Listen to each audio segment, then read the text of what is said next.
Important question है बच्चों, double star बना लीजिएगा और इसको नोट कर लीजिएगा आप सभी, ठीक है। डबल स्टार बना करके इसको आपको क्या करना है, note. Anne think that, Anne ऐसा क्यों सोचती है, दैट की paper has more patience than the people, कि पेपर के पास अत्यधिक धैर्य होता है लोगों की तुलना में, यानी लोगों की तुलना में पेपर के पास अत्यधिक धैर्य होता है, ऐसा एनी क्यों सोचती है, कारण क्या होता है। तो बड़े आराम से आप इसका आंसर लिखेंगे बच्चों। एनी बिलीव्स दैट, एनी विश्वास करती है, दैट की पेपर हैज मोर पेशेंस, है ना, कि पेपर के पास अत्यधिक धैर्य होता है। पेशेंस का मीनिंग क्या होता है बच्चों, धैर्य, कि पेपर के पास अत्यधिक धैर्य होता है देन पीपल, तो की तुलना में पेपर के मतलब पेपर में अत्यधिक धैर्य होता है, बिकॉज, क्योंकि it listens to her more patiently, क्योंकि वो उसको बहुत ही शांति पूर्वक क्या करते हैं, सुनते हैं।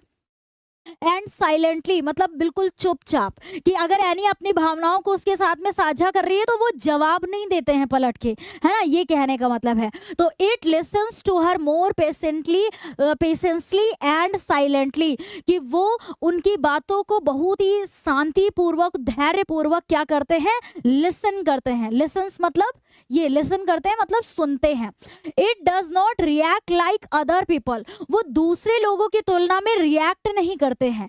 एनी बिलीव्स दैट, और एनी ऐसा मानती है दैट की paper does not get tired, कि पेपर कभी थकते नहीं है, ऑफ हर वर्ड्स, उसके शब्दों से कभी थकते नहीं है, और इमोशंस बोले तो उसकी भावनाओं से, यानी उसकी भावनाओं से, उसके शब्दों से कभी थकते नहीं है, वो कैसा भी उनके साथ अपना अनुभव साझा करे। इट डज नॉट जज her for what she writes, और वो इसके लिए भी उसे जज नहीं करते हैं कि भाई उसने लिखा क्या है, समझ रहे हैं। तो ये बड़ा ही इंपॉर्टेंट क्वेश्चन है बच्चों, डबल स्टार बना लीजिएगा और इसको नोट कर लीजिएगा आप सभी, ठीक है। डबल स्टार बना करके इसको आपको क्या करना है, नोट। नेक्स्ट क्वेश्चन पर चलते हैं। एक क्वेश्चन और है बच्चों, कि why was Mr Keesing a teacher annoyed with the author. Why was Mr Keesing, है ना, जो मिस्टर कीसिंग थे, ए टीचर यानी कि जो टीचर थे, annoyed with the author. Author कौन है, एनी फ्रैंक है। ऑथर कौन है, एनी फ्रैंक है बच्चों, ठीक है। तो एनी फ्रैंक से मिस्टर कीसिंग क्यों नाराज हो गए थे, ये कारण बताना है। या how many essays were assigned, या उन्होंने कितने सारे एसे जो है होमवर्क के तौर पे दिया था, यानी मिस्टर कीसिंग ने, to Anne and why, Anne को कितने उसने एसे लिखने के लिए दिया था होमवर्क के तौर पर, और क्यों दिया था। कभी कभी ये क्वेश्चन आ जाता है, और ये 2024 में भी आया हुआ प्रश्न है बच्चों, याद रखेंगे आप सभी, ठीक है। 2024 में भी आया हुआ क्वेश्चन है। Mr Keesing a teacher was annoyed with Anne, Mr Keesing जो कि क्या थे भाई, नाराज थे, एनी से नाराज थे, बिकॉज क्योंकि सी वॉज वेरी टॉकेटिव गर्ल, क्योंकि वो बहुत ही बातूनी लड़की थी, ओके, बातूनी थी। He punished her by giving her extra homework, उन्होंने उसे एक्स्ट्रा होमवर्क दे करके पनिश किया था। He asked her to write essays, उन्होंने उसे essay लिखने के लिए बोला, and topic was always related to talkative nature, और जो टॉपिक भी था ना वो भी टॉकेटिव नेचर से संबंधित था, यानी बातूनी स्वभाव से संबंधित टॉपिक था, जिसका नाम क्या था, याद रखिएगा बच्चों, ए चैटर बॉक्स, है ना। तो ये पहला एसे था, लिखने के लिए दिया था। सेकेंड एसे क्या था, एन इनकॉरिजिबल चैटर बॉक्स, है ना, ये सेकेंड एसे था बच्चों, ये सेकेंड एसे था। एंड थर्ड क्या था, quack quack quack said misters chatter box, ये थर्ड एसे था। तो अगर ऐसा क्वेश्चन आ जाए कि भाई कितने एसे टोटल दिए थे लिखने के लिए, तो यही 3 एसे थे।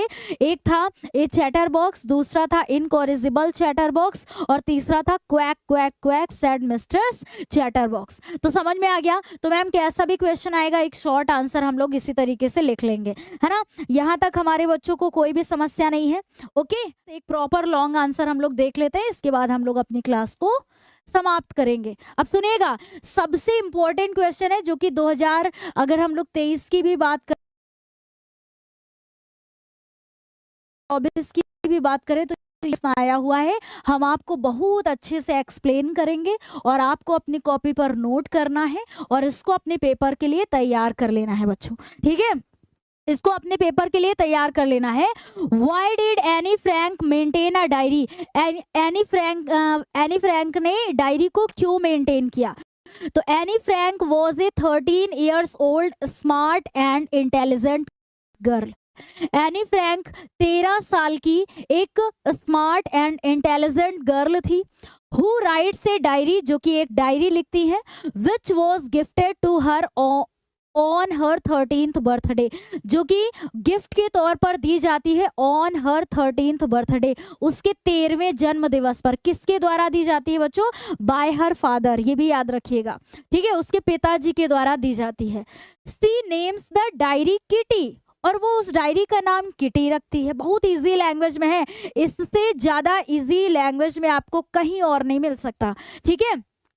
विच she considers as her only true friend, जिसको वो अपना एकमात्र सच्चा मित्र मानती थी। She maintains about her childhood, उसमें अपने चाइल्डहुड के बारे में लिखा था उसी डायरी में। हर फैमिली, अपने परिवार के बारे में लिखा था। And a lot of other things, और कई सारी चीजों के बारे में लिखा था। That she told no one else, जो किसी से वो और नहीं कह सकती थी। इन सारी चीजों के बारे में उसने उस डायरी में लिखा था।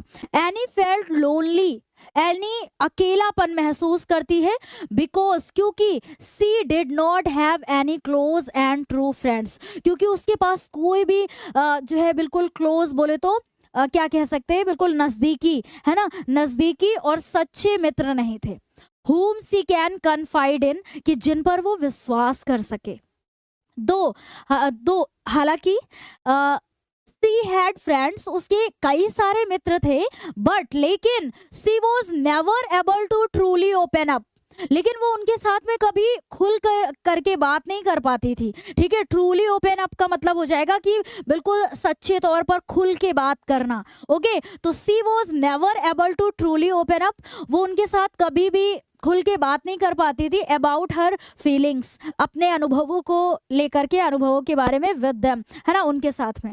सो इसीलिए सी डिसाइडेड टू कन्फाइड, इसीलिए उसने निर्णय किया to confide all her thoughts, है ना, thoughts and inner most feelings to her diary. इसलिए उसने विश्वास किया कि वो अपने डायरी पर अपनी सारी फीलिंग्स को, जो इनर मोस्ट फीलिंग है, यानी जो आंतरिक उसकी सारी भावनाएं हैं, मन की जितनी भावनाएं हैं, उसको उनके साथ में साझा करेगी और उस पर विश्वास करके सारी चीजें क्या करती है, डायरी में लिखती है।